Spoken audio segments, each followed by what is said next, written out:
Good morning. I have a little quick top and drop that I'm gonna do here. I'm working by myself. I don't have to clean it up, so it's not gonna be that bad. I wanted to talk to you guys today, but I'm actually not feeling that talky, so we'll see how that goes. Can say thank you to Rusty's Tree Care, who sent me a t-shirt that I'm about to get dirty. A lot of people send me t-shirts and hats, and I rarely have time to wear my own. I think it's just fun. We're making a big quilt out of them. Whenever we go to the TCI Expo, the big trade show for tree workers, we hang this big quilt that just gets bigger and bigger, made out of t-shirts from colleagues.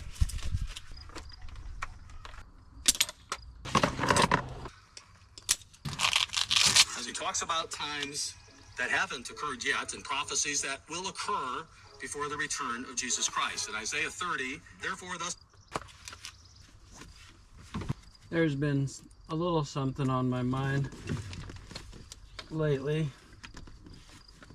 I haven't really decided how to go about talking about it.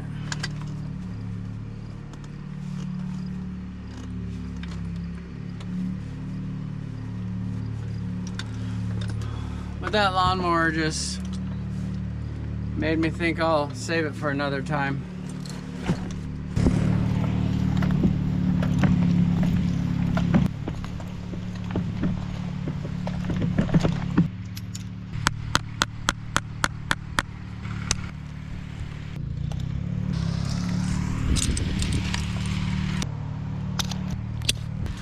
My only purpose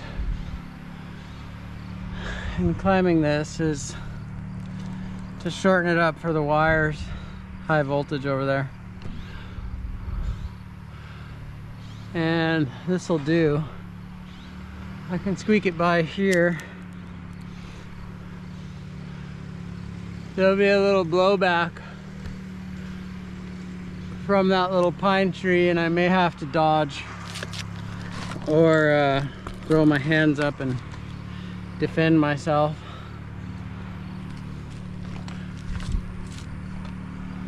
I could take it out this way and eliminate that drama.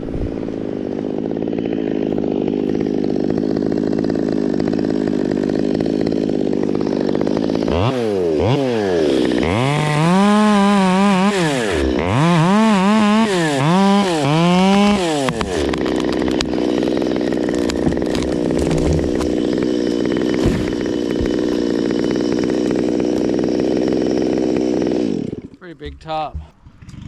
You can see the wire is right there over the road, right over the blacktop, using all the space right up to the edge of the blacktop.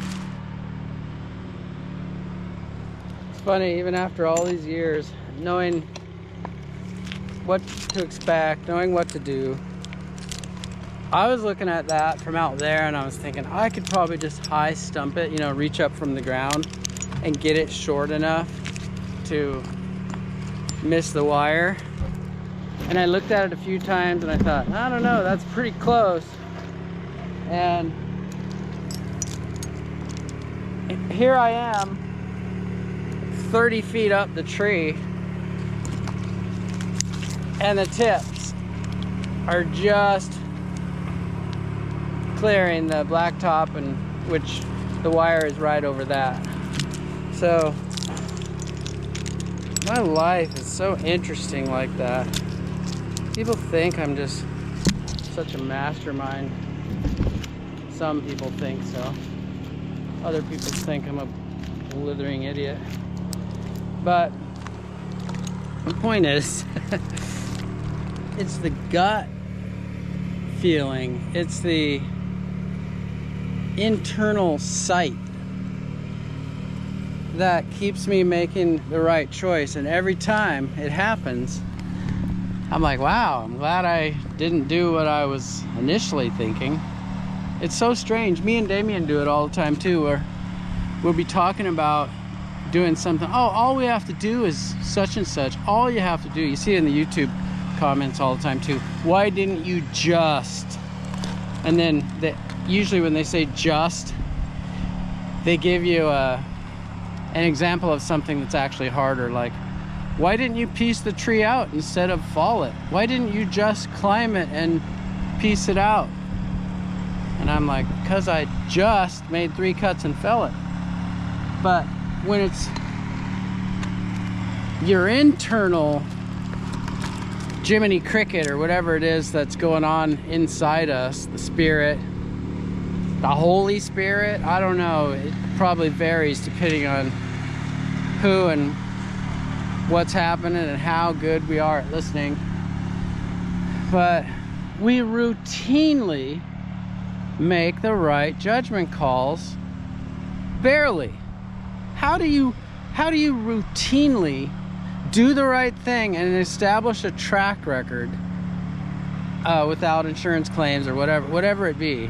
How do you routinely develop patterns of strength in your life and yet barely achieve every one of them?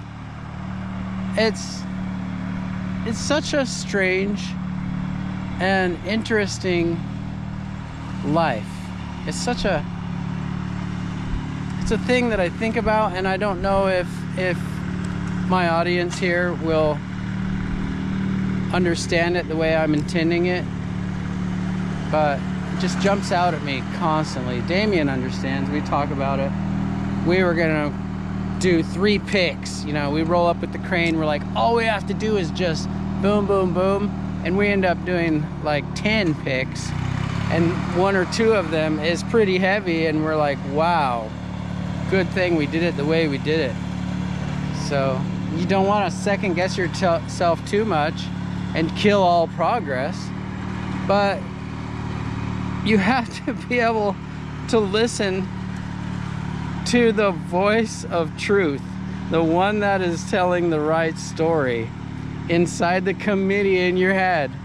Actually, I'm not saying you have like a whole committee in your head. Some of us do. But you've got the committee of public opinion. You've got the committee of your friends and parents, and they're not always right. Sometimes the closest people to you will naysay things that you should show them you can do. It's just case by case. I don't think we're lucky. You know, when people get on social media and they say, you were lucky this didn't happen or that didn't happen. Well, if you deliberated on it and made the right decision, it's not luck. But yet, at the same time, I'm saying that I've routinely jumped from slippery rock to slippery rock and made it across the stream, almost falling in on every one is kind of how life feels. But you don't get a track record of strength without patterns of proper deliberation. Still, I guess what I'm saying is I can't take credit. Like, I could take some credit, I guess. I've put the work in, I've put the pain in, I've showed up. But I don't feel right taking the credit for success.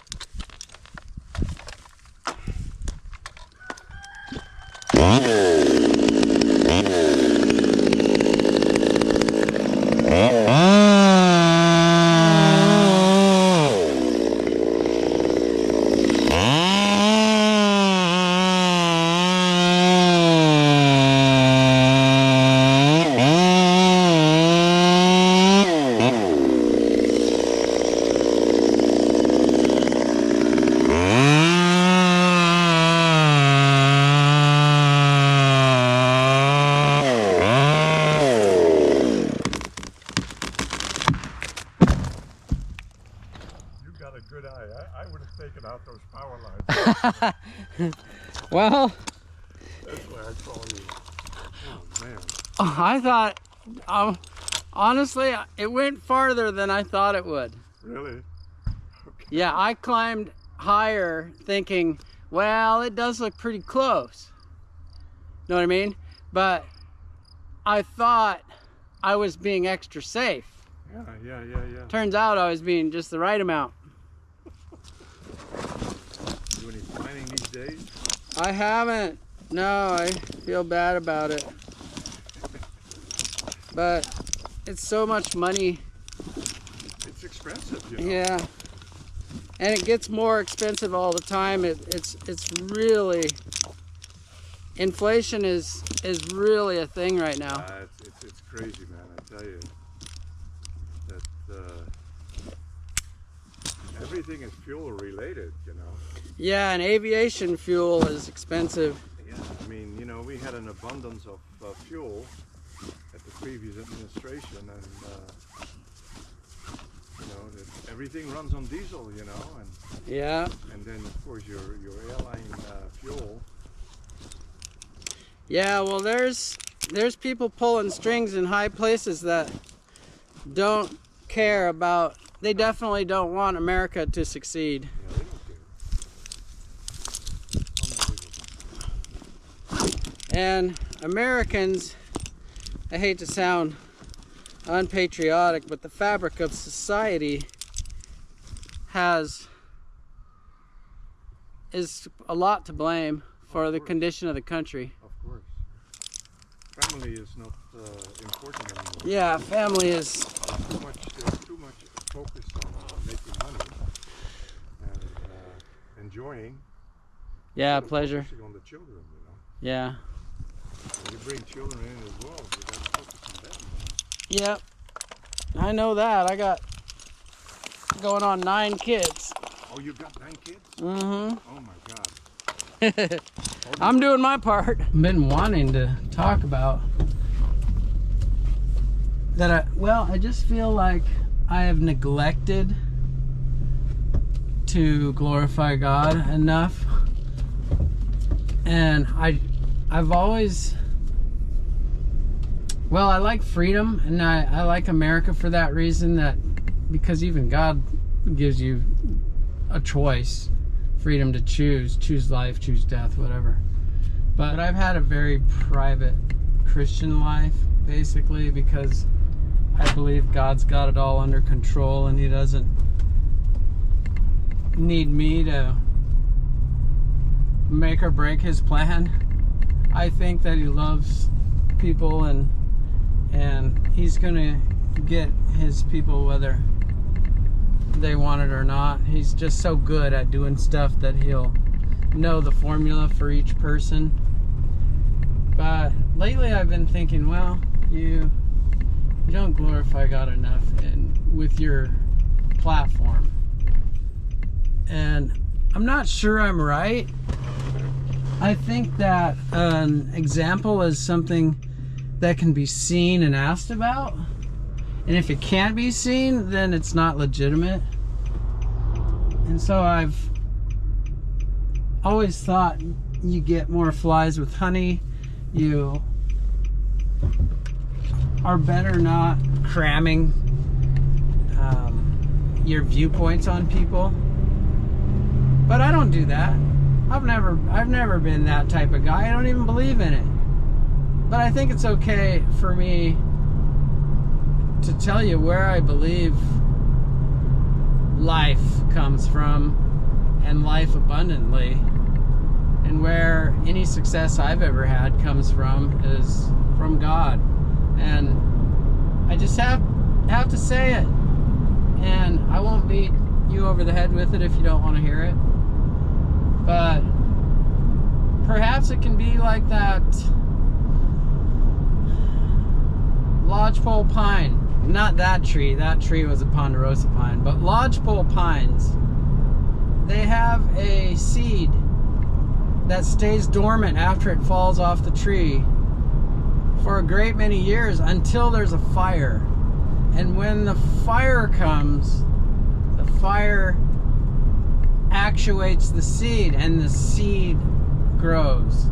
So perhaps fire of adversity were to come someday, and I had been part of planting a seed that led to a better life for you, I would want to have dropped that seed, even if you didn't like it now. There's a guy in the Bible named Paul who, he said, be all things to all men. So what that meant was that Paul had started out beating people over the head with what he thought was the truth, and eventually actual love changed him and the way that he interacted with people, so that every person he bumped into, regardless of their current viewpoints, were valuable, made in God's image, just like him, worthy of his time, worthy of his care, worthy of tenderness, worthy of patience if they don't agree with you. So I try to be like that, not judgmental. I do have a belief system that's strong enough that it affects my life and how I live and the way that I do things and the way I carry myself, and it contains the hope that drives me. It's not dogmatic, although it's substantial and sincere and authentic, and it comes from having screwed up my life doing things whatever selfish way I used to do things. Not to say that I am not still like that often, but it's not how I want to be. Before, I would have never thought that anything other than my way was the right way. I would have never seen it different. Now I have the Jiminy Cricket in my head that is telling me, go this way, go that way. That's not the right way to think. You know, you're in traffic or whatever and somebody cuts you off. I used to go road rage and want to fight, where nowadays I'm likely to think, if the guy is taking forever to get off the road in front of me and I'm like, what are you doing? I'm more likely to think now that maybe he has a wedding cake on his back seat and he doesn't want it to tip over or something, because I've had to drive like that. Or maybe he just made a mistake. I mean, I've got a few crashes in my history. Anyway, I'm sort of losing track of where my summary was, but I think it is that I'll give God the glory with